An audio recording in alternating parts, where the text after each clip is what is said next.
Welcome back to the You Can Too podcast. On today's show, we have Andrew Murnane on the show. I can't even contextualize who Andrew is because we'll get into all of that. But Andrew, if you could give a brief overview about who you are, what you're about, just give us a brief overview. Yeah, absolutely. I'll give you a little bit about the story of Andrew and whatnot. I'm sure we'll get into how I don't know how seriously I take that, or how I don't know, lack of seriously I take that, if that's even a word. But yeah. So in terms of what I talk about in my content is a lot revolving around mental health, identity, existential type stuff. For me, that story kind of starts out in high school. Dealt with a lot of insecurities, as most people do going through high school. Cared a lot about what people thought of me. Cared a lot about not even everyone liking me, but just didn't want people to dislike me. And so that made me very quiet, kept to myself, didn't speak my mind very much. And one of the first realizations I had was just how infrequently people thought about other people, not in a bad way, but just the reality of it, that people are focused on themselves. They have their own entire lives, as deep of an experience as I do. And so all that time I thought they were, judging me, thinking about me. They just probably weren't. So that was very freeing. And then through college, those insecurities, fears, kind of nerves got a little bit better naturally. And then after college, got into more spiritual type stuff, meditation. Read The Power of Now was one of my first sort of intro I don't know, courses into all the things I talk about now. And and since then it's just gotten deeper and deeper and deeper. And then 2.5 years ago, kind of one of the bigger final hurdles for me was getting into posting content. That fear of judgment was still there. I knew I wanted to start posting content just about things I had learned about, overcoming some of that insecurity, fear, concern of judgment, all that stuff. I knew I wanted to start posting for a good 1.5 years before I finally did, because there was still that concern. Finally, I knew it was going to be something that I'd regret when I got older, and just said, fuck it. I'm gotta start. And then since then, there's been a lot of ups and downs doing the whole content thing. Quit my full-time job in December of this past year. So I've been doing all this, my own podcast, content, all those types of things full time for about 2.5 months now. And that brings us to today. I love chatting with you, James. We're similar in that way. I think a lot of people start with that social anxiety of like, everyone's thinking about me, and if I just post this content, then what are they going to think? Like, there's all these thoughts in our mind, and like being conscious of the spotlight effect was a really big like perspective shift for me. I know I want to jump into Randy Dufray because that's firstly one of my favorite movies, but it's also funny because it kind of like it breaks the barrier of just starting. I think that's the big hurdle that most people struggle with. So like take us through like that beginning phase of Randy Dufray and how that started out. Yeah, it's funny you bring that up because Randy was like a alter ego name my friends had for me when I got too drunk in college or something. That would be like, oh, Randy's out tonight. And then Dufresne comes from Shawshank Redemption. Andy Dufresne is the main character in that. And so that was sort of like another nickname I had, because Andrew Murnane, kids called me Andy in college, Murnane, Dufresne, that whole connection. And so, but Randy Dufresne was the first handle that I used, for those who don't know. And unless you were the first, 5,000 followers I had on TikTok, you probably wouldn't know that Randy Dufresne was the first name that I used on my TikTok account, because when I first started, I didn't want people knowing that I had a TikTok. And then so I actually made that before I made my sort of bigger decision to start doing content stuff. The first thing that I did was a YouTube vlog, posted that like July, August 2020.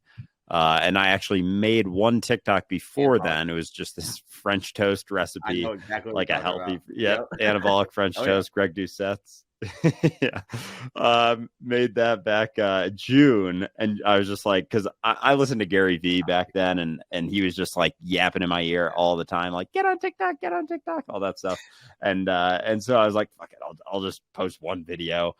Did that, didn't touch it for a while, and then just kind of started doing more of it, and then I took a clip from that YouTube vlog I made. It was the intro. Posted it on TikTok and just didn't think anything of it. I was just like, oh, I have a TikTok. I'll post this on here. It was kind of like a funny recreation of a dodgeball scene.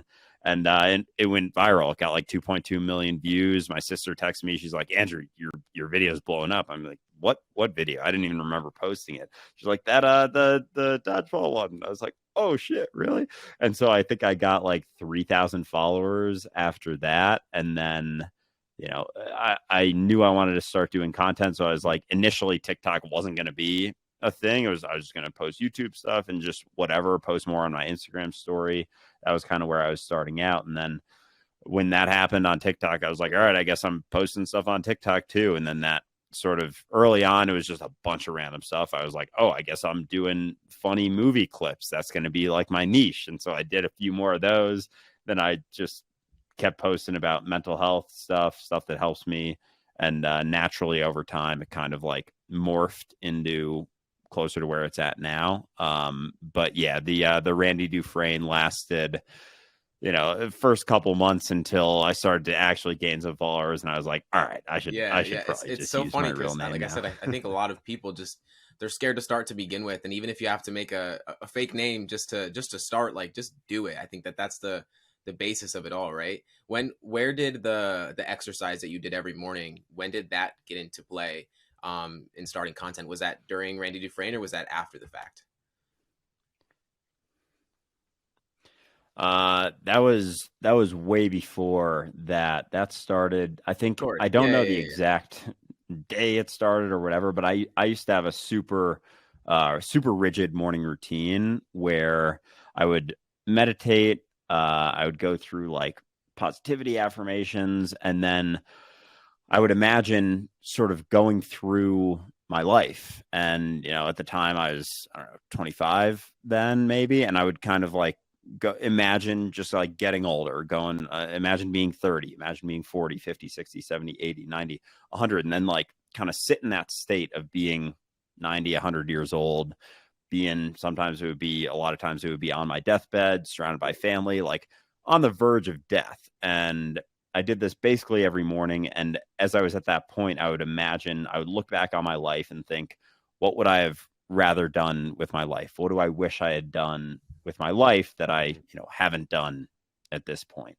And every single day for a year and a half, it was, you didn't create more content. For whatever reason, there was something deep inside me that was like, it didn't even have a specific thing. It wasn't like fitness stuff. It wasn't health stuff. It was just putting myself out there. It was like one of my biggest fears for so much of my life was the thing that I most strongly desired to do. And it was a year and a half. Every morning I went through it. Every morning I knew that was going to be the thing that I regret on my deathbed. Every morning, every day, I still didn't do it until it came a point that I was like, all right, I have to. That fear of judgment that I was feeling, any passing judgment I'd receive, I knew wouldn't hurt as bad as not doing it for my entire life. So it came to a point it's a big where aspect that like, prompted right, me to start too. I lost a lot of family growing up, and it was like getting to the end of my life, and I think it's the number one regret of the dying is like living a life that's not truly aligned with me, but with others. And so taking that perspective was like, okay, like why wouldn't I just start? Like the worst that could happen is I get made fun of or whatever that may be. Especially since we're in the personal development space, like it's only like really 1% of people that are in this space. But what prompted you to even start that exercise? Like I'm curious what that came about. That's a great question. I wonder about that too. I wish I could remember the thing that started that. I think it may have been, I don't know, because I would love to give someone credit for that, but I'm not sure if it's something that I kind of came to after, because I was reading a bunch of different books back then, like self-help type stuff. And I think it was something that just kind of morphed over time. Imagining being dead or being close to dead wasn't something that I had come across specifically, I don't think, but I've made videos about that exercise. And I had one that I think my most viral video ever was explaining that sort of story. Like, imagine you're 100 years old on your deathbed, blah, blah, blah. And then at the end, it ends with, now open your eyes, you're not 100 years old. I think it got like 10 million views. I posted that like 2 years ago or something. But yeah, I don't know where it came from. I think it was just sort of like a number of different exercises maybe molded together over time, and it just became That's part of crazy because it's one of the my most, daily as you already morning know, you've routine. done it so many times. Like it's one of the most powerful things that we can do is meditate on like our death. It's essentially is like feeling that like where we're gonna be and how we're gonna feel at that moment in time, and it kind of really makes you be intentional about the life that you're trying to live. I know the first two books that were for you were like The Power of Now and Subtle Art of Not Giving a Fuck. Like when you first read those, how did that change the way that not only the way you viewed the world, but also the way that you showed up in the world? Like did that have a prompt into content and just like the way you live as well?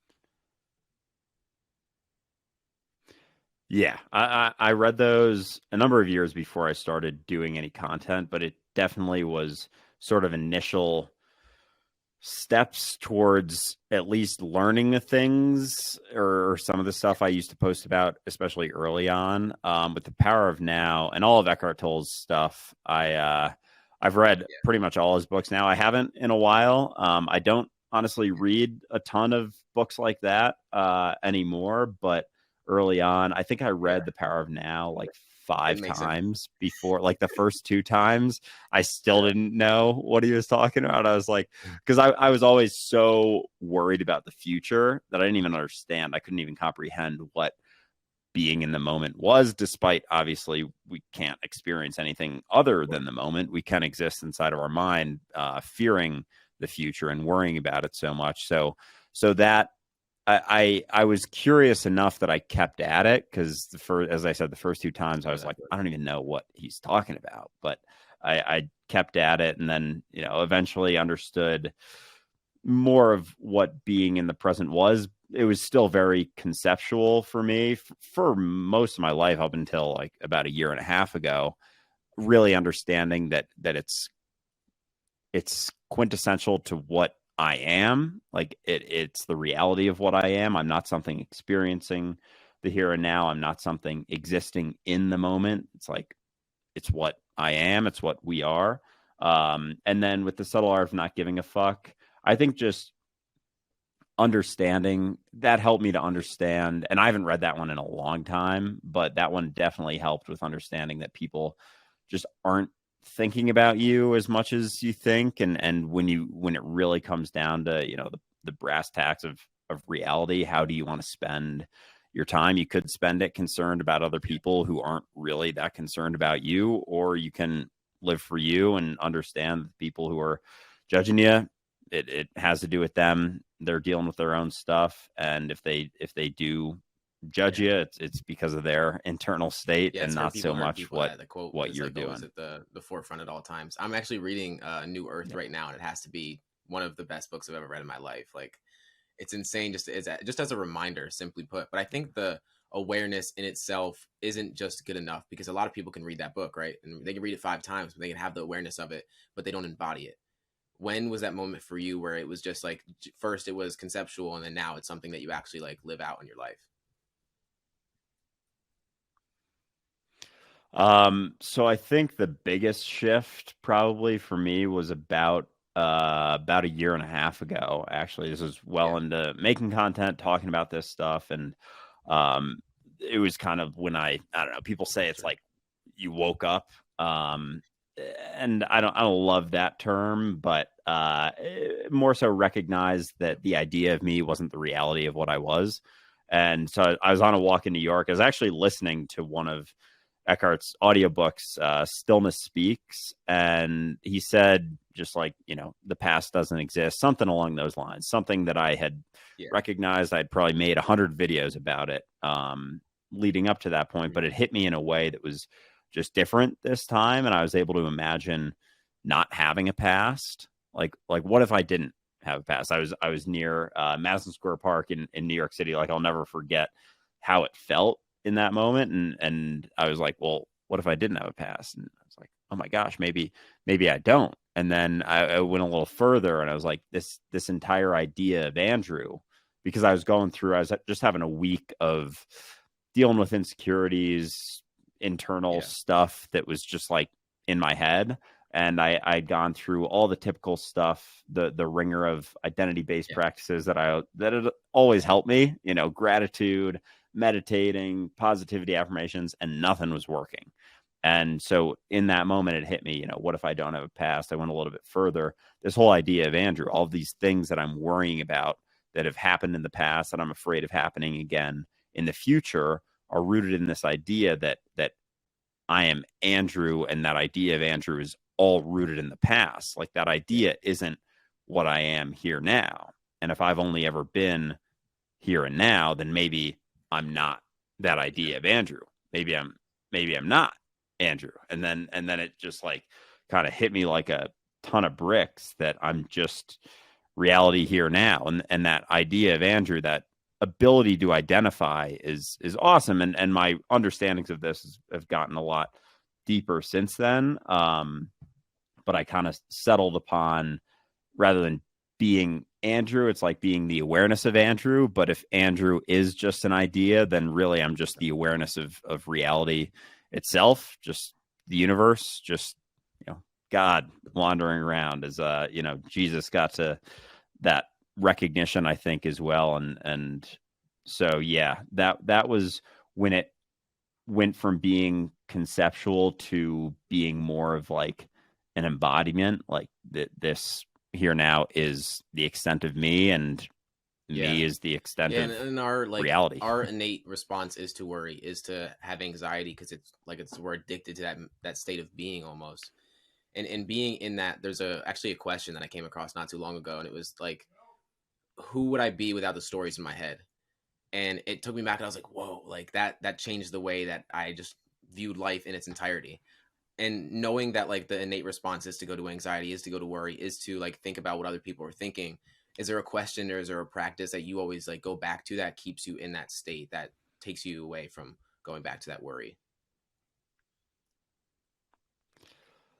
I don't know if it's a specific question as much as it's just the constant state of questioning. Like, reality is inherently uncertain. We can try and be certain about it. We can create certainty, cling to the idea of ourself. That's basically what our brain's always trying to do. It's always trying to grasp onto certainty. So we have our work cut out for us. We're working against one of the most powerful machines in all of reality, being our brain, that's always desiring certainty. And so the only way to actually stay in reality here now is to be in a constant state of questioning, or else once we settle upon answers, it's like that's cutting us off from being in the flow of reality, because reality, uncertainty, freedom, they all go hand in hand. And yet we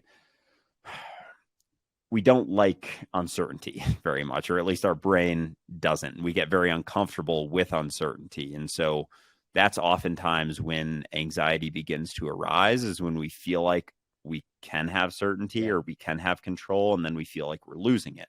But if you can recognize that you never had that control, you never had that certainty, you can become comfortable in that state, like those feelings don't arise nearly as often. So for me, it's just a constant state of questioning. Anytime my mind tries to come up with an idea of what I am and tries to be sure of it, it's like, I know that I'm not that. So question it, let it go, and keep just being where I'm at. Focus on that, as opposed to focus on an idea of myself I that once isn't heard reality. a quote that like overthinking is creating problems that don't exist. It's like attaching to an idea of this certainty that this is what's going to happen, and I'm so certain it's going to happen, is that's like us overthinking.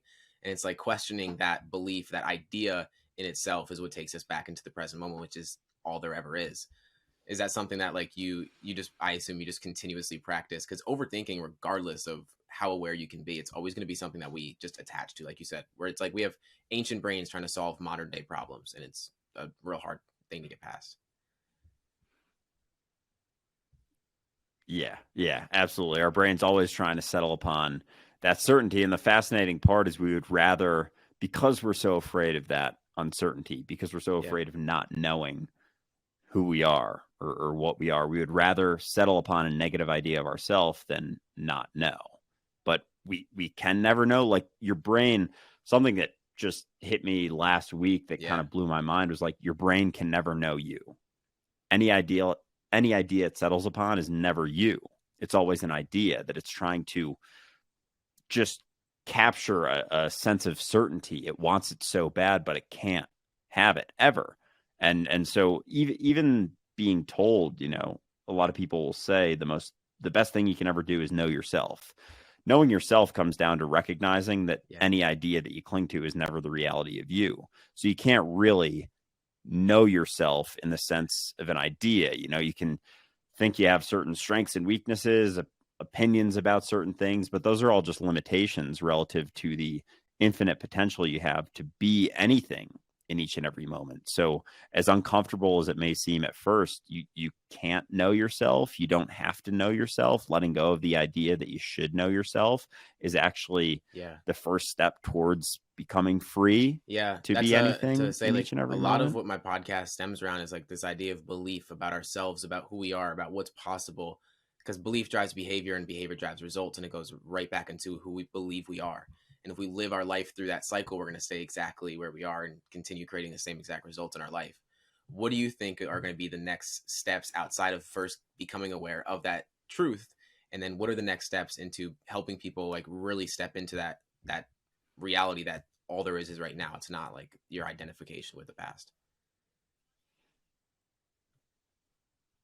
Yeah, I think remaining, honestly, like the main thing it comes down to is how comfortable you can become with being in a constant state of uncertainty. Like how okay can you be with not being able to settle upon anything? And that's how you remain free, because, you know, freedom, or people talk about enlightenment or whatever, or even peace. They think that peace is a place that you get to, or any of these things are a place that you get to. And if you keep that in mind, if you're always striving to get there, you're always trying to be somewhere that you're not.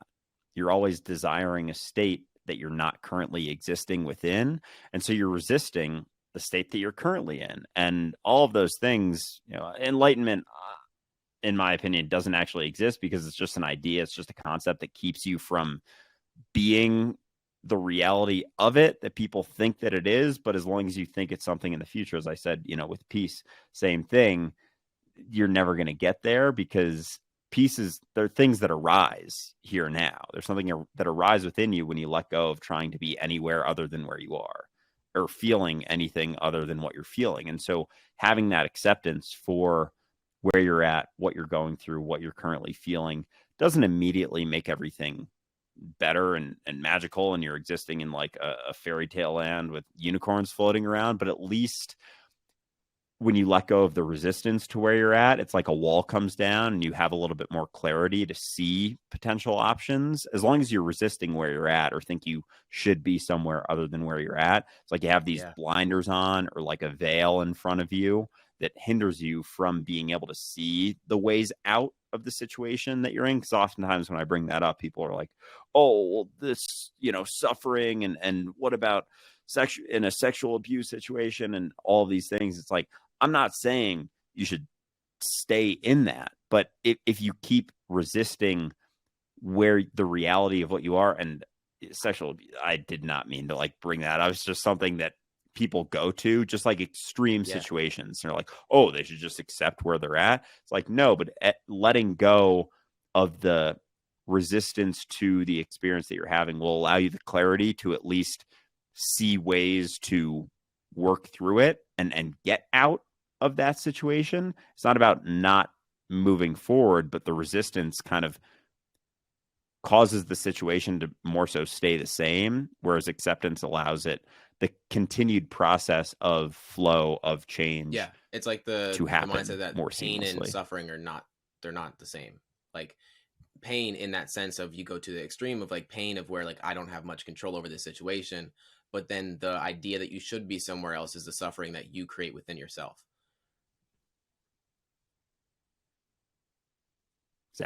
Exactly. Pain, they say pain is inevitable, but suffering isn't, or suffering is optional. And with suffering, I very much see that as, you know, you're always where you're at. You're always experiencing what you're experiencing. And when you're experiencing something else, that's where you're at. That's what you're experiencing. You're always where you're at. But we have these ideas that we should be somewhere else. We want to be somewhere else. We wished we were somewhere else. We think at this point in my life, I should be somewhere else. And so all of those ideas of physically where you think you should be, emotionally, in a relationship where you think you should be, like all of those thoughts are not here now. And the gap between where you're at and where you think you should be, what you think you should be experiencing, the feelings you think you should be feeling, even if it's, I think I should be happy, and you're not happy right now, there's a gap between that perceived idea of where you think you should be and where you're actually at. And that gap is suffering right there. And so as you let go of those shoulds, I should be doing this, I should be feeling this, I should be in this place by now in my life. As you let go of those, you let go of the suffering. Should is shame. When I work with clients, I'm like, they know that this is shame, or should is simply shame. Like they don't even like say should anymore, because it's exactly that. It's like when you say should, you're shaming yourself that you should be somewhere else, and you're placing this identification that, oh, I'm not where I'm supposed to be. I think a lot of people that listen to this is high achievers or overachievers, and they're always like, I should be somewhere else. It's something we attach so much to, and I assume the same thing for your kind of audience. What do you tell those people that are continuously identifying with, this is where I should be, and I'm always at the cusp of where I should be? Because you'll never get there. Yeah, absolutely. I think it's super important for people to recognize that their value doesn't waver. People get caught up in wanting, like, we fear our value being diminished, but the other side of that coin is desiring for our value to be increased. So one of the toughest pills for people to swallow, one of the toughest things for people to let go of, is the idea that their value can be raised, because through that value, that perception that your value can go up immediately causes you to fear your value going down. And so that's always going to be a double-edged sword until you recognize that your value doesn't waver. And this isn't to say that, you should do nothing with your life, but stop doing things because you think you should, and start doing things because you can, because you're able to. When you're in that mentality, that's a state of freedom. Anything else is a prison, whether it's self-created or societally created and whatnot. It doesn't really matter. Letting go of the idea that you should be anywhere else because you think your value is going to be higher when you get there is going to immediately cause you, as you get that thing, as you get to that external spot, be it, a job title or a new car or whatever, if your value is derived from something outside of you, you're going to fear it being diminished constantly. You're going to fear it being diminished right now for certain things that you think you're deriving your value from in this moment. So letting go of the idea that your value is rooted in anything outside of you, and understanding that it's inherent to what you are. Your value doesn't waver. It's constantly as perfect as it could be all the time.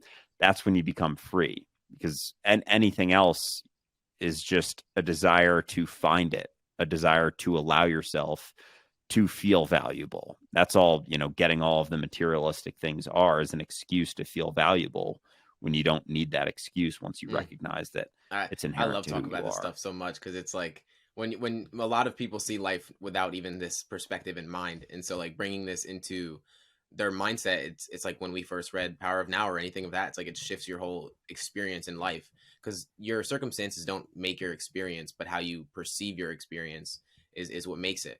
And so when you detach from this idea where you think you should be, or that you're not enough as you are, because I think that's really is the underlying factor in it all, is that I am not enough as I am, and that's the lens that everyone sees life through.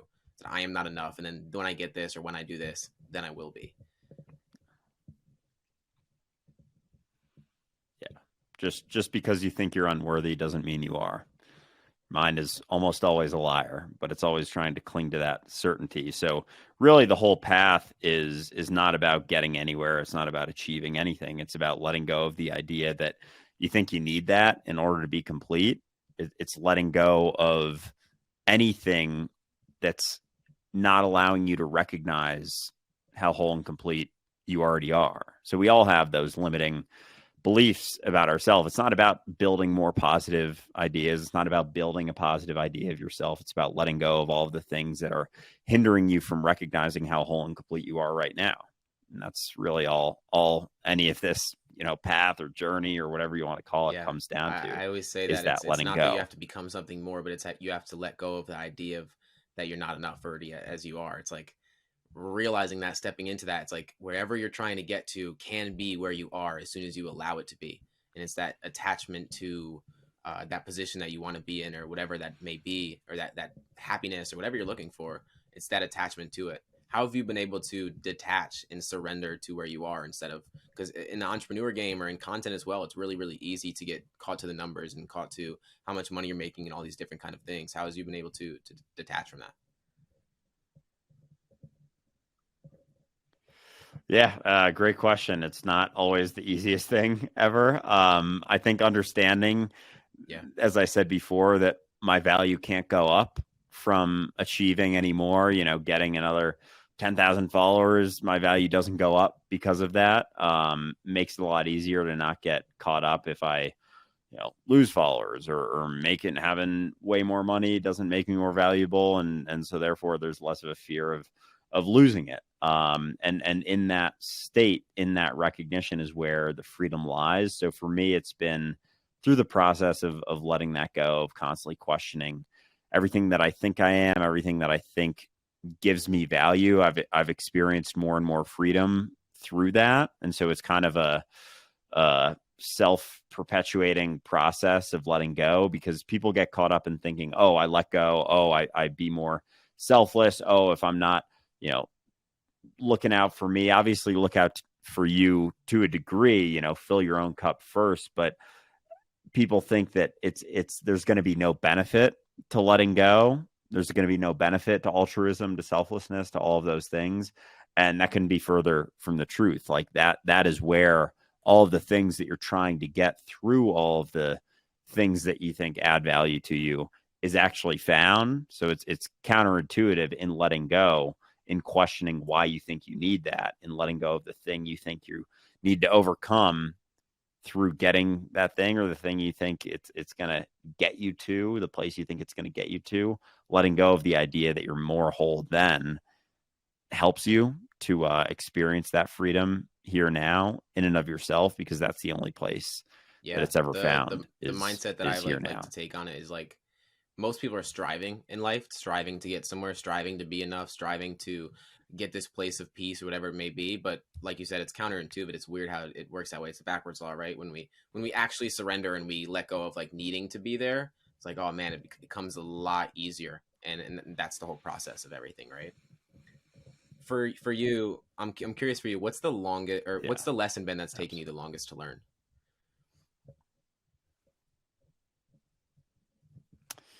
Oh man, that's a good one. Uh, Take your time. Take your time. I may need a sec to think about this one. Yeah. Uh,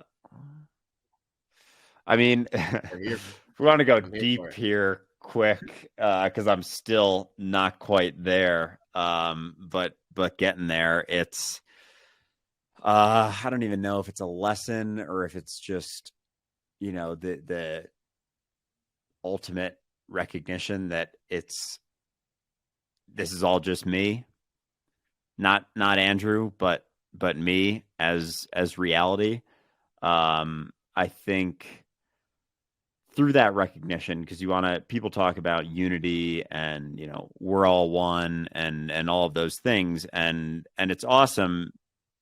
And I'm not saying that it's not awesome, but there's a lot to that. There's a depth to that I don't think a lot of people necessarily recognize, because even the statement "we're all one" isn't quite it. Because if it is all one, then there is no we. There is no actual other. There's just the perception of other. And so the reality is that I've always been alone in this. In my experience, I've always been alone. We perceive other people and whatnot, but they're still all reality. They're still all me. And so I've only ever interacted with other iterations of myself, as have you, but as me, because even the perception of me and you is a perception. That's still part of the illusion of division that we're experiencing, which is incredible, which is amazing. And that's why people get caught up on trying to kill their ego death and whatnot. Ego is just our ability to perceive division between myself and another, which is awesome. It's our ticket to experience, as I've said before. But there's a depth to that letting go of what you think you are, that eventually you get to the point where, okay, it is just me. And that's something that's, I think, it's easy to avoid, but there's certain points when you face it and it is incredibly uncomfortable. And there's probably been a handful of times where I've seen that very clearly, and I'm getting more comfortable with that recognition, but it's not the most comfortable thing, because when you have an opinion of it and you perceive, you're still kind of seeing it through the idea of you. It seems lonely, but just because there are no actual others doesn't mean that there isn't a really great perception of others. So yeah, I think that coming to terms with that has been something I'm still not fully comfortable with. But it's nice because the illusion of division is such a goddamn good one, that it's not hard to tap back into it. But really, that recognition is what we're all doing, whether we know it or not. The avoidance of that recognition through, the idea of ourself is basically the main way that we avoid that. But I think for us, we've taken it so far that now, something like identity, that's just a tool. It's just a way for us to more easily communicate. It was only ever meant to be, easy, and allow us to perceive division and interact with ourself. But we've taken it so far that we have now attached value to the identity. We have the perception of ourself, the idea of ourself. I think our value goes up and down relative to how we compare ourselves to other people and all of those things. So we've just taken that tool so far that now, there's a lot of suffering that's come with that.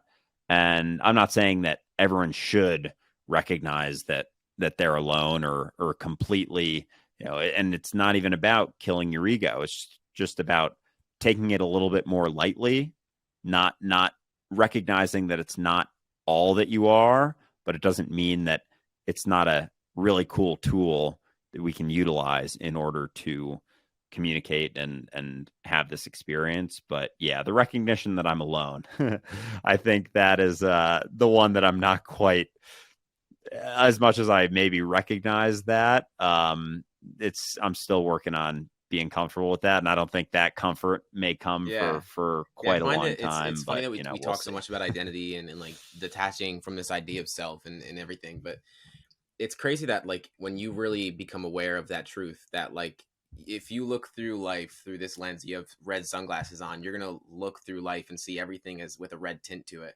And as soon as you take those sunglasses off, you see life as what it actually is. And I think it's the same sense with like identity. When you see yourself as this the kind of person that I am, you attach meaning to things that truly aren't true, based on your perception of self and what you've been able to experience in life. For those that are like just getting into, I guess you can say like consciousness, I guess is the best word to use. How do you say, like, how do you pivot into actually embody? Like I say this in the sense that most people, like I said, have awareness of it, but don't embody it enough in their day-to-day life. I know whether it's a practice or a question that you ask yourself or just something that you go through that reminds you, it's like always questioning this idea of like, I don't know is something that I entertain so much about, because there's no good or bad. This right now is exactly as it's supposed to be. And when we attach something to it, we only give it the opportunity to be what we say it's going to be. And so like detaching from that and being where we are and just seeing life as it is, it's a crazy experience when you start to realize that life in itself is whatever we design it to be within our mind. But not knowing that, it's kind of hard to get to that awareness, if that makes sense. But it's crazy. Yeah. Yeah. No, I agree. I don't know is a huge one for me too. Like if there's one phrase that is probably in my mind most often, it's I don't know. And understanding that Yeah. that's okay. Like I don't know and that's okay helps, because a lot of times people think they can know and they're like, I don't know, and that's not okay. And then they'll, get super anxious and worried and freak out about something. But the I don't know goes deep into, for situations, for example, that you may be worried about. It's like you don't know what's going to Hmm. happen, but you also don't know what the best case outcome is. I think that one helped me a lot too. Like the thing, say something's coming up and I'm super nervous about a certain outcome happening. The reality is that that outcome could be much better for the rest of my life than the one I'm hoping happening, whatever. And so understanding that, it kind of, it puts your mind in a pretzel. It's like, well, shit, what do I worry about then? It's like, you don't have to, because you don't know. You really don't know. It's like beyond just what's going to happen. You don't know what that's going to lead to. You don't know where it's going to go. And, looking back on my life, there was a bunch of things that, traumatic experiences, freezing up during speeches, stuff like that, that got me to where I'm at now. And so looking back, it's like, okay, those are things I was super afraid of. Those things happened. I made it through. I learned a bunch of things. And now I'm able to, go on podcasts and talk about stuff and make videos about it and have my own podcast. And like none of that would have happened if I hadn't gone through those difficult experiences. So that makes it a lot easier moving forward to just being like, to letting go of the idea of what I think should happen in any situation, because you never do. And maintaining that state of freedom through Yeah, uncertainty yeah. is probably one of the It's most like powerful this things you can idea ever that do. if something bad were to happen to you today, and I'm put that in quotations, but it led to something good in 2 years from now, would it still be bad? It's likely that it wouldn't be. And it's that mindset that I don't know what this is going to lead to that always keeps you in a sense of like, okay, I'm exactly where I'm supposed to be. This identification that I should be somewhere else or that this shouldn't happen is just an idea. And it's like you look at your thoughts as like clouds almost, and you just watch them pass by, and it's like, wow, they don't seem so scary, and it's a really good way to look at things. And you have an analogy based on like when people cringe as well. Take us through that analogy because I like the way that you thought about that. Oh yeah, what did I said something once. It's like cringing is a coping mechanism. Cringing is a coping mechanism for people who are Yeah. too insecure to do the thing that you're doing. Something like that. I think I said it better once, but I don't remember. But yeah, I think people are always trying to feel better about what they're going through, about what they're doing. And if they're not willing to take a certain leap in their life, they're going to judge people who are taking that leap. They're going to cringe at people who are putting themselves out there. And it's not to say that those people are doing anything wrong, but we have to be honest with ourselves. And I think anytime, very often when we judge, when we cringe, it's what are we avoiding in our life? Because we're trying to feel better about the thing we're avoiding, making an excuse like, oh, that person, oh, that's so embarrassing. It's like deep down, there's Yeah. a good chance maybe you don't want to do that exact thing that they're doing, but you wish you could be a little bit freer in yourself. And so it's important to just, I think, for people to look at, not judge people who are cringing or judge people who are judging, but just look at yourself when you're in that position, when you're cringing at something, when you're judging someone else. Like take an honest look at yourself and ask why you're doing that. Like what are you avoiding? Because you're probably avoiding something that you want to be doing, Yeah, and you're yeah. trying to I feel want to better bring that about in because not that doing that that thing. perspective on things, it goes back to that social anxiety or whatever that may be. It's like it comes back down to that realization. It's like these realizations that really shift everything in your life. And I know over 1,000 posts, 1 million followers on TikTok, all the things. You've been at it for a while now. I'm curious for you, what's been the lesson that content creation has taught you about yourself?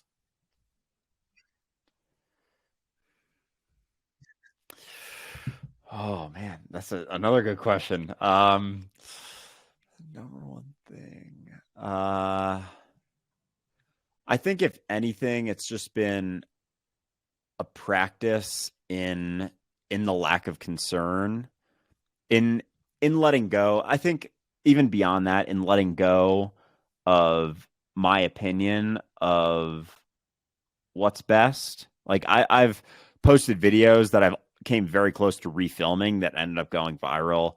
I've said things that I didn't think made any sense, like we do a bunch of group calls and stuff like that. And sometimes I'll just go on rants and I'll be thinking to myself, like, fuck, I don't even know what I'm saying anymore. I'm going to have to wrap this up here. And someone will be like, oh, that was so well said. And so I think anytime you're putting yourself out there, it's an opportunity to break down that perception of yourself, because that, all that's still in there. All of those insecurities, all of those fears I always used to have that were at the forefront of my reality, they're all still in there. It's just that I don't take them so seriously anymore. Like, I still get nervous about things. I still get worried. I still get super fucking angry about stuff. It's all still there. It's just that I understand I've done enough things. Like, I have enough reps in there that it's not my focus anymore. Like, it's a constant proving to myself that I can do the things that I was afraid of, that I can put myself out there, that I can, be judged and recognize where it's coming from in the other person, that I can say something that I'm not really sure if it's going to resonate, and it resonates. And it's like, all right, just keep doing stuff and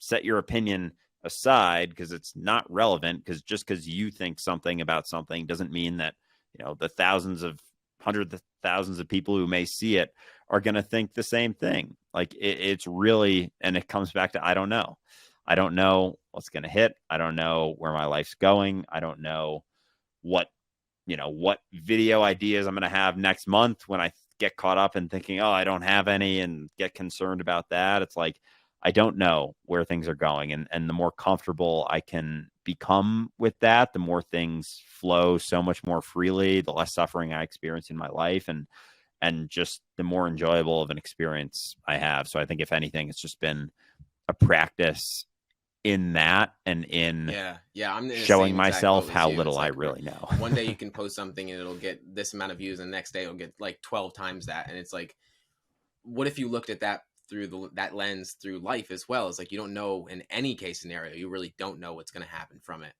The basis of this podcast is based around belief, as I said earlier, and as you talk about so much about these beliefs about yourself.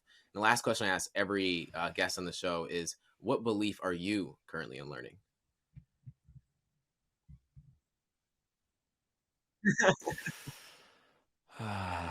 Another good one, man. I like these a lot. I appreciate it. I